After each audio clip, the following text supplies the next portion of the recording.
My boss smiled at me at my father's funeral. She stood there in her sleek black dress, offering condolences with one hand and texting with the other. I should have known something was off. The next morning, I got the email. I was fired for being unavailable. What she didn't know was that I still had the one thing that could destroy her. The next morning, I got the email. I was fired for being unavailable. I sat on the edge of my bed, still wearing the same black dress pants I'd thrown on 3 days ago. The collar of my blouse was wrinkled. There was a smudge of mascara on my thumb where I'd rubbed too hard and forgotten what I was even trying to wipe away. The room was silent, so silent it felt like a punishment. No hospital beeping. No low hum of oxygen machines. No whispered prayers from tired nurses. Just the hum of my laptop on the nightstand and the glaring subject line in bold.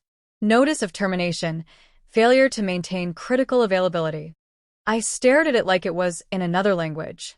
Then I opened it and it all clicked. It wasn't a mistake. It wasn't a placeholder email until a meeting could be scheduled.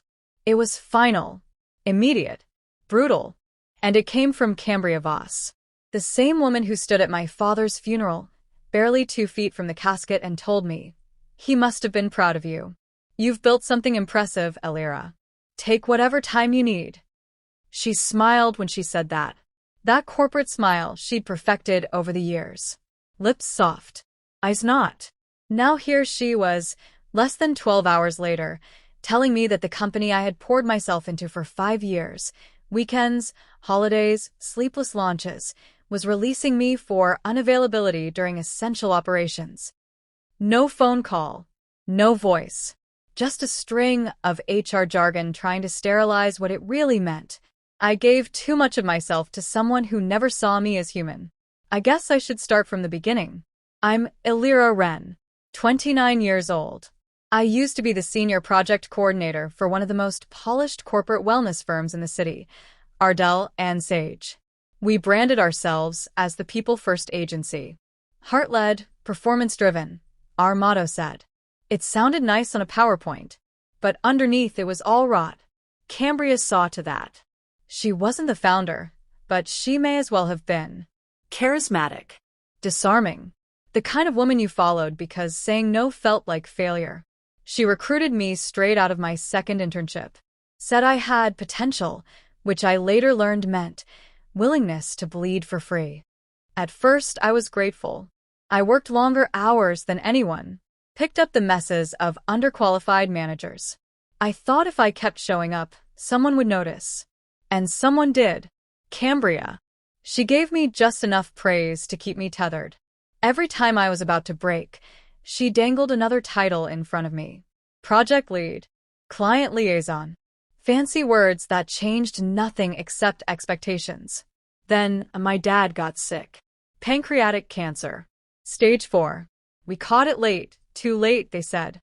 I remember sitting in the oncologist's office and watching my father's face as the words washed over him. He just nodded. No questions. Just silence. I asked him if he was okay. He looked at me and said, "Well, we've had a good run, haven't we, kid?" And I broke. Right there. For the next 7 months, I split myself in two. Mornings at the hospital. Afternoons on Zoom. Evenings catching up on briefs I missed while I was helping him eat, helping him walk, helping him breathe. Cambria knew. I told her. She made all the right noises. Of course. Family first. Take care of him, we'll manage. Let me know how I can support. Support looked a lot like giving me twice the workload and half the grace. Every week she'd remind me. Q2 is make or break for us. Everyone's expected to bring their A game. I brought mine. And some. But it never felt like enough. When he died, it was a Thursday morning. I got the call at 3:14 a.m. I don't know why I looked at the time, but I did. It's burned into me now, like a scar with no visible wound. I sat on my living room floor for an hour. I couldn't cry, couldn't move. I just sat there, trying to imagine a world where my father didn't exist anymore. Trying to find the shape of that world, and where I would fit inside it. I emailed Cambria at 5:40 a.m. Hi, Cambria. My father passed this morning. I'll be taking 3 days off for the funeral and arrangements. Thank you for understanding. She replied within 10 minutes. Oh, Alira, I'm so sorry to hear this. Absolutely, do what you need. Family comes first. Take all the time you need. We'll cover things on our end. It felt almost kind. But then she showed up at the funeral. She didn't stay long. Just long enough to be seen. To press her hand against mine and say, "You're stronger than most." And then she left. The next morning, she sent the email. I didn't call her. I didn't scream. I didn't cry. I read it. I reread it. I got up, walked to the bathroom, looked in the mirror, and realized I looked exactly how I felt. Empty. Disposable. Quiet rage pressed against my ribs like steam trapped in a pressure cooker. She wanted me gone. That much was clear. But she made one mistake. She thought I would just disappear. Here's what she didn't know. 2 months ago, in the chaos of preparing for Q2 strategy reports, Cambria had asked me to clean up a Drive folder containing outdated client audits. She told me to archive and delete anything that wasn't relevant anymore. One file stood out. Sage Internal Audit, Fiscal Anomalies, Restricted. It was buried under 3 subfolders. No title. Just numbers. I clicked it and what I saw didn't make sense at first. Then it did. It was a 34-page internal financial audit showing how quarterly bonuses for executives were being paid out of funds earmarked for employee wellness stipends, the same funds Cambria proudly bragged about in town halls. She had diverted over $180,000 meant for mental health services, development credits, and performance perks and reclassified them as executive culture-building initiatives. That money went into trips, personal coaching, one retreat to Bali labeled as an interpersonal leadership module, all signed off by Cambria herself. When I asked her about it, gently over Slack, she replied instantly, "Oh, that file? Super outdated. Completely inaccurate. Please delete. It's already been corrected in final reports." I didn't delete it. Something in her tone, the urgency, the subtle edge. I saved a local copy instead. I didn't plan on using it. I wasn't looking for leverage. I just didn't trust her. Now, I understood why. By that afternoon, I had a plan. I printed the file. All 34 pages. Cross-referenced the executive reports she'd submitted later. Found 7 discrepancies. I started a document of my own. Annotated everything. Dates. Email chains. Meeting minutes. I still had my work laptop, thankfully. They revoked my login, but they hadn't yet demanded the machine back. Mistake number 2. I compiled everything and created an anonymous report. A Dropbox link with a password that led directly to the files. Then I sent it to 3 places. 1. Internal HR compliance at Ardell and Sage. 2. The Board of Directors private feedback portal. Yes, I found it. 3. And a journalist named Riva Loron. I met her 2 years ago when she was doing a story on wellness agencies profiting during the pandemic. She liked me, said I had an honest face. I hoped that still counted for something. That night, I slept for the first time in weeks. Not well, not peacefully, but deeply. Like my bones finally stopped holding back something they'd been bracing against for far too long. 2 days later, I heard from Riva. "I'm running it. This is gold. She's not just unethical, she's criminal." I didn't reply. I just stared at the screen and let the words soak into the spaces, left hollow by grief. Cambria didn't know yet, but she would. And when she did, she'd wish she'd never smiled at my father's funeral. They say when someone wrongs you, you shouldn't seek revenge. You should seek peace. But those people probably never had their grief weaponized by the one person who claimed to stand by you like family. Peace? No, not yet. Because for the first time in years, I had power, and I was going to use it. The article went live on a Thursday, exactly 1 week after I buried my father. Riva Loron didn't hold back. The headline alone could have sunk a mid-sized company. Wellness agency diverts mental health funds to executive retreats and bonuses. Exclusive audit leak. And right underneath it, Cambria's face, cropped from an Ardell and Sage promotional video. smiling, poised. Radiant in her hypocrisy. The article detailed everything. The siphoning of wellness funds. The internal audit that was swept under the rug. Cambria's signature approving fraudulent budget reclassifications. It even quoted her from our last town hall. At Ardell and Sage, we believe mental health is more than a trend. It's a commitment. The comment section was a war zone within hours. Former employees started sharing anonymous horror stories. Screenshots. Emails. One former intern described how she was pushed to work during her own hospitalization and then denied her internship letter because she missed critical hours. And while the world watched Cambria's name spiral across LinkedIn, Reddit, and Slack whisper networks, I was making a second list. People she hurt. People like Jaya Kumar, who was demoted after requesting maternity leave flexibility. Or Bryn Kessler, whose panic attacks were dismissed as attention-seeking behavior by Cambria herself. I had receipts for most of it. Quiet conversations. Dismissed complaints. Reports HR lost. It wasn't enough to just expose what she did to me. I wanted to unearth every life she trampled to get to her polished throne. The company didn't respond at first. I could almost hear their internal meetings. This will blow over. Just a rogue employee with a grudge. Say nothing and write it out. But the next day, a formal statement appeared on their site. We are aware of the allegations published by Lauron Media. Ardell and Sage takes integrity and employee well-being seriously. An internal review is underway. They were trying to buy time, contain the spread, but it was too late. On the third day, I received an email from Cambria. Just 3 words in the subject line. You win. Talk. I stared at it for a long time. Not because I was afraid, but because I wanted to understand what she thought she could possibly say. I clicked it open. Elira, you've made your point. I'd like to talk.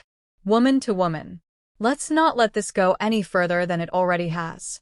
I'm open to resolution. C. Resolution? She fired me the morning after my dad's funeral. Publicly lied. Stole from her own staff.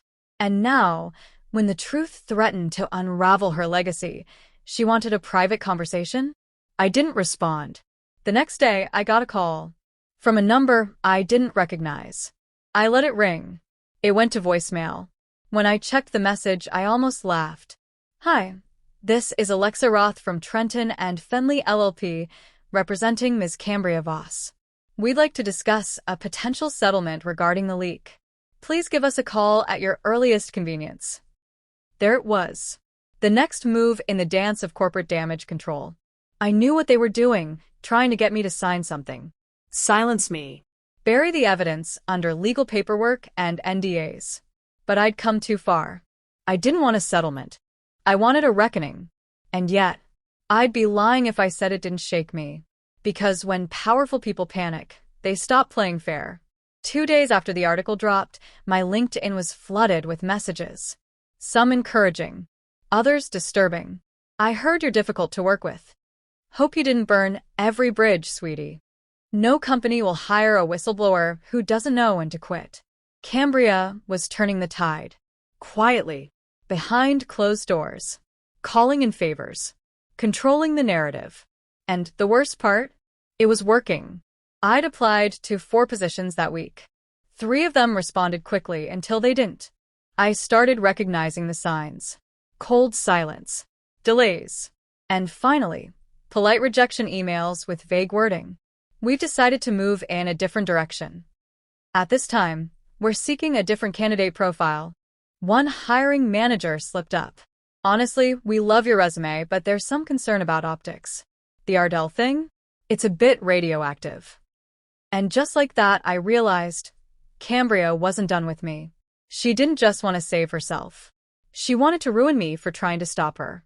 For 3 days, I didn't leave my apartment. Grief and anxiety turned everything into fog. I didn't eat. I barely slept. The ceiling became my only consistent view. I kept thinking about my dad. How he used to say, there's 2 kinds of powerful people in the world, kid. Those who make people small and those who make them seen. You decide which one you want to be. I wanted to be the second kind. but all I felt was small. Until my doorbell rang. It was Bryn, from HR, the one who had tried, once, to help me push back on Cambria's policies. She got reassigned a week later. She was holding a folder. No words. Just walked in, set it on my kitchen table, and said, "I don't want a settlement. I want her gone."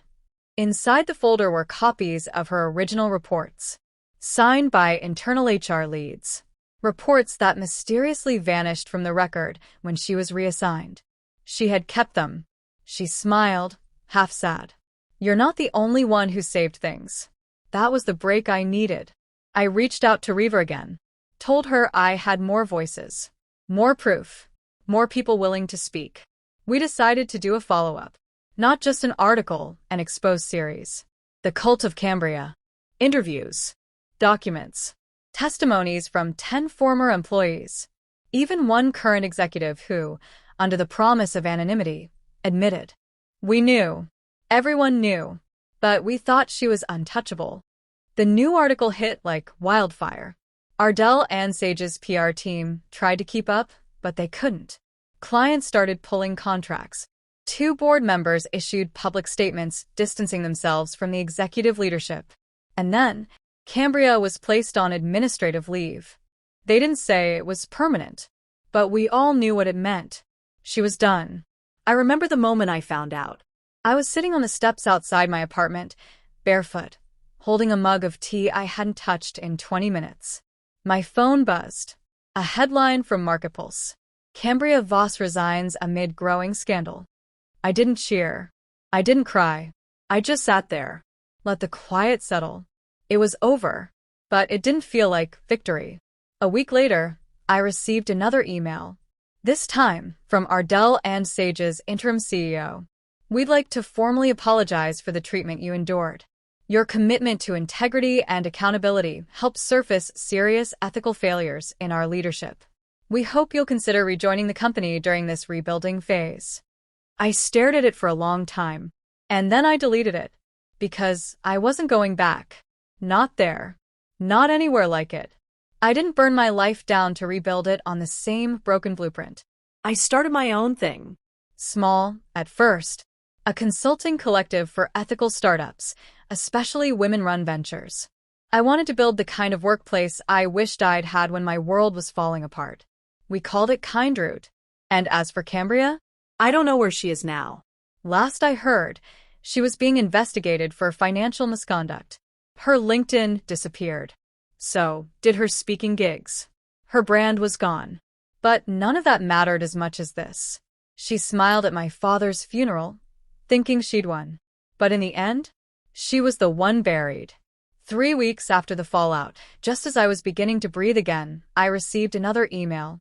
This one wasn't from a lawyer or a journalist. It was from Cambria Voss. A burner address.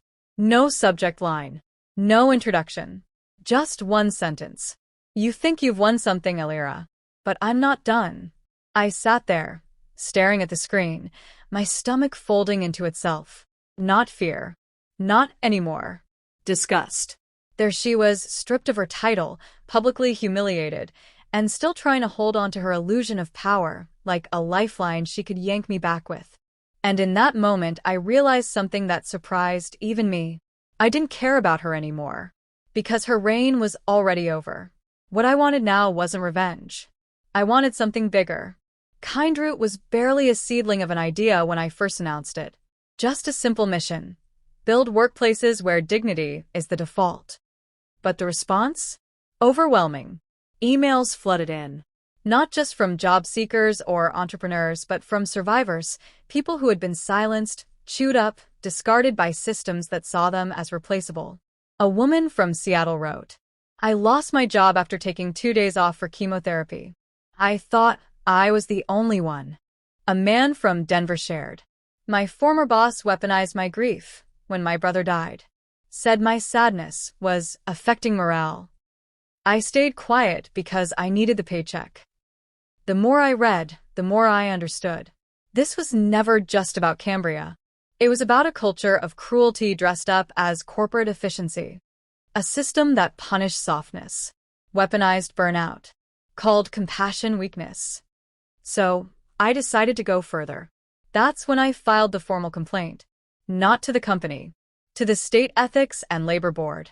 With the help of Riva and a few pro bono attorneys, we compiled every document, recording, and testimonial into a 198-page report.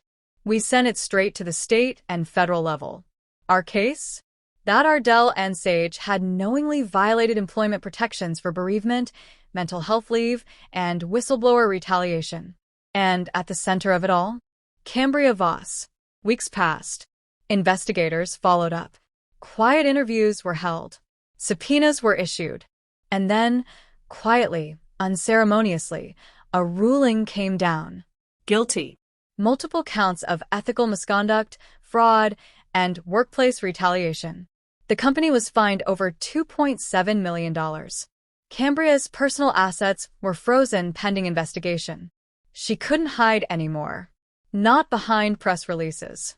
Not behind NDAs. Not even behind her usual glossy interviews about female leadership in tech. It was all public now. Everything. The final confrontation wasn't what I expected. It wasn't dramatic. There were no courtroom fireworks, no grand declarations. It happened in a government building on a rainy Tuesday morning. I was called in for a final deposition. Cambria had requested to appear, remotely. Her camera flickered on, and for the first time in months, I saw her face. But she didn't look like the woman I remembered. Gone was the crisp eyeliner, the icy poise, the razor-sharp designer blazer. She looked tired, older, softer, or maybe just exposed. She looked at me for a long time and then said, "You could have handled this quietly. We both know that." I tilted my head, calm. "I did.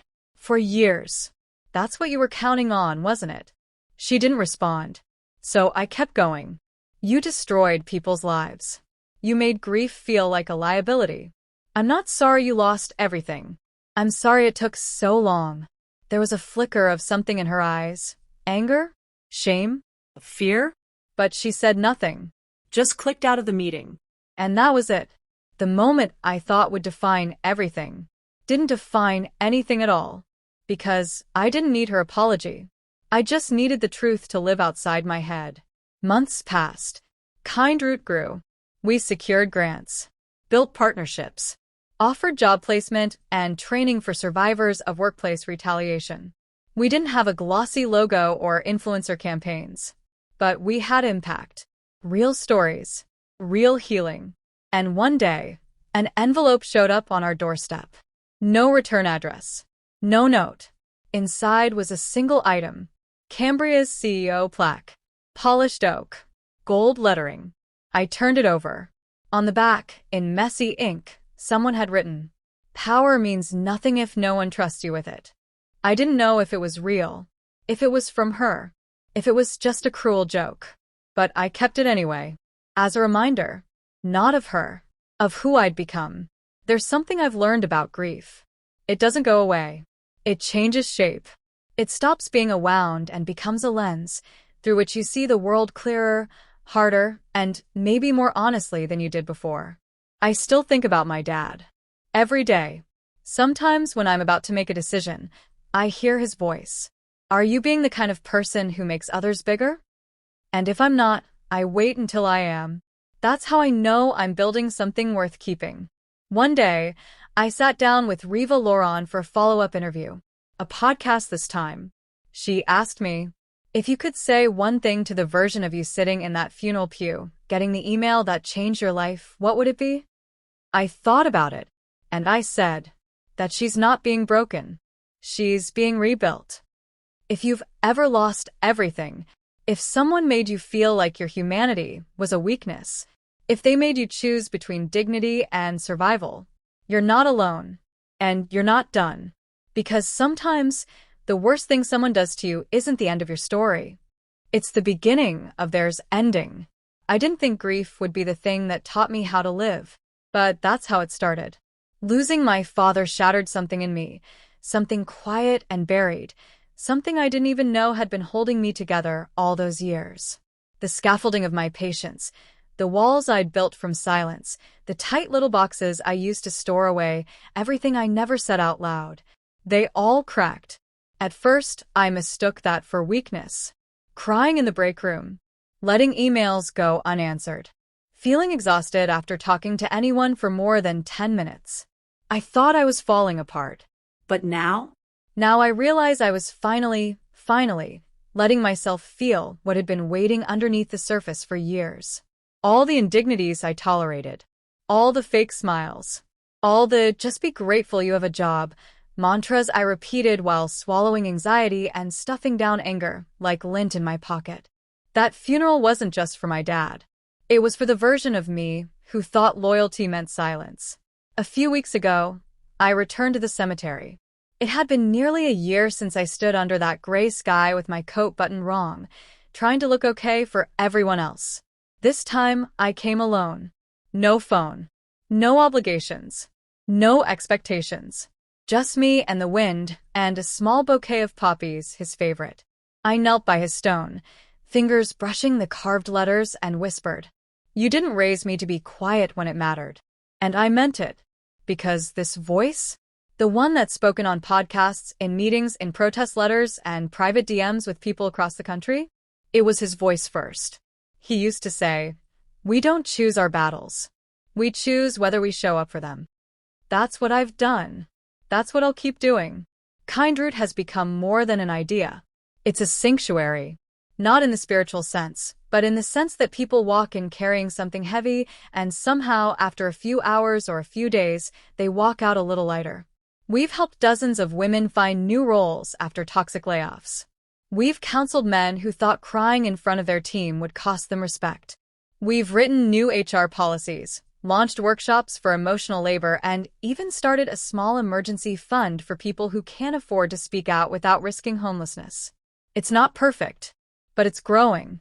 And every time I doubt myself, every time I wonder if it's enough, someone writes to say, "I didn't think I mattered until I heard your story." That's what stories do. They make us feel seen. And for too long, people like me, quiet workers, grieving daughters, overlooked assistants, have been invisible in the very systems we keep running.